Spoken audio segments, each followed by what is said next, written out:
Alright, take 2 million, roll it. Alright. This is civil. Why? Brennan, DiMauro, the artillery. Let's roll it. Alright, let's Is go. your nut right? Yeah. The Civil War has earned a reputation as the first modern war due to its advances in weaponry.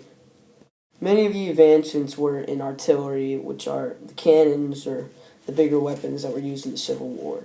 And today we're going to be looking at all the cool big cannons and stuff, so yeah. The cannons in the Civil War had barrels or tubes that were made of iron or bronze. The carriages that would carry these cannons were made of white oak and were held together by iron fittings. These cannons were sized from small howitzers to huge siege guns. These cannons were aligned by hand, loaded, and then fired by hand as well. So some crews could fire twice in a minute. Under heavy attack, they had been known to fire 4 canisters in a minute. The ammunition these cannons fired were from solid to shell to case and to canister. The solid shot was a solid iron shell used on cavalry, infantry in a column, or infantry in flank. The shell shot, or shrapnel, was a hollow projectile filled with 90% black powder and fuses that were cut to time from 0 to 5 seconds. This type of ammunition was known to explode everywhere and have stuff flying in the air and hit everybody in the face and then die. The case shot was a hollow shell filled with about 75 iron spheres on an average. The shot was used against infantry at a long range, which would be over 400 yards. A canister shot was a thin metal can containing iron or lead spheres and sawdust. In a Napoleon cannon, 25 to 27 1-inch projectiles were used. The can ruptured on leaving the muzzle with the effect similar to a large shotgun. The 12-pounder or Napoleon cannon was maybe the most commonly used cannon at the Civil War. 40% of the cannons used at Gettysburg were 12-pounders or Napoleons.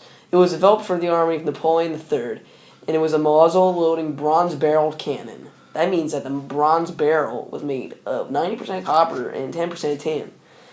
The cannon weighed 2,600 pounds and made mobility difficult. It was capable of 4 canister shots per minute, making it an efficient killer of infantry.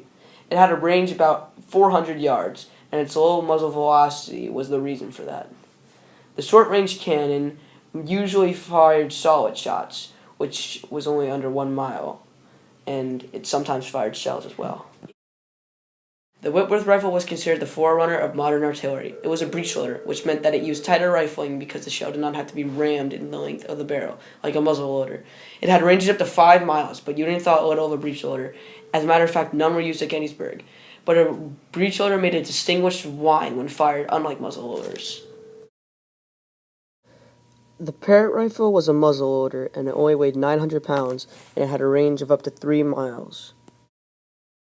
The barrel of a 3-inch ordnance rifle was a wrapping boilerplate around a core. It was a lightweight and a long-ranged cannon.